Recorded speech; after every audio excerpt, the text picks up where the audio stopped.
அடுத்து கன்னி ராசிக்கு எப்படி இருக்க போகுது இந்த 2026?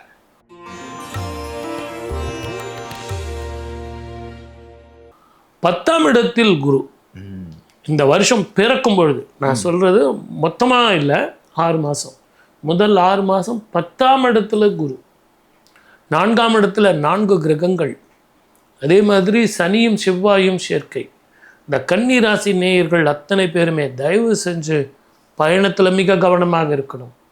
புதுசாக ஏதாவது நீங்கள் அக்ரிமெண்ட்டு போடுறீங்க, இல்லை புதுசாக ஒரு கம்பெனிக்கு போகிறீங்க அப்படின்னா 1 முறைக்கு 2 முறை யோசனை பண்ணிட்டு செய்யுங்க. அரசனை நம்பி புருஷனை கைவிட்ட கதையாக அப்படி இருக்கணும்.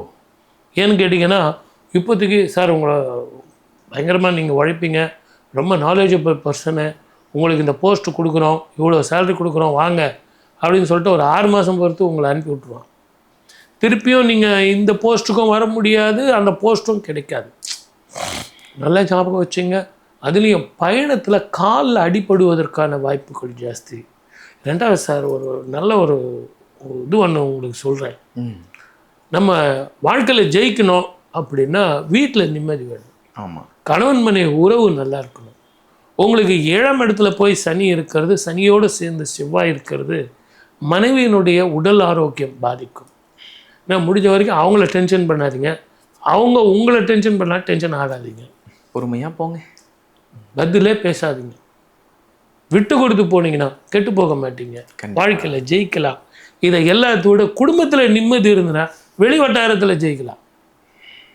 இந்த கோபத்தை எடுத்துகிட்டு போய் பிஸ்னஸ்லேயோ பிஸ்னஸ் பார்ட்னர்கிட்டனையோ காமிச்சிங்கன்னு வச்சிங்களேன், அது அவ்வளோ நல்லா இருக்காது.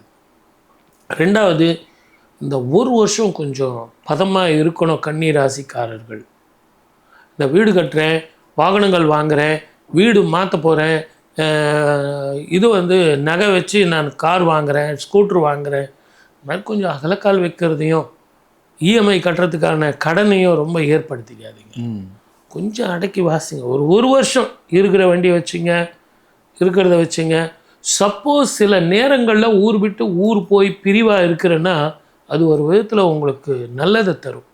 ஏன்னா வீட்டில் நம்ம இல்லை அப்படின் போது நம்ம பிரிவு அவங்களுடைய முக்கியத்துவத்தை தெரிவிக்கும். கண்டிப்பாக அவர் இருந்தால் எப்படி பார்த்துக்குவார் தெரியுங்களா அப்படின்னு நம்மளுடைய வெயிட் அவங்களுக்கு புரியும்.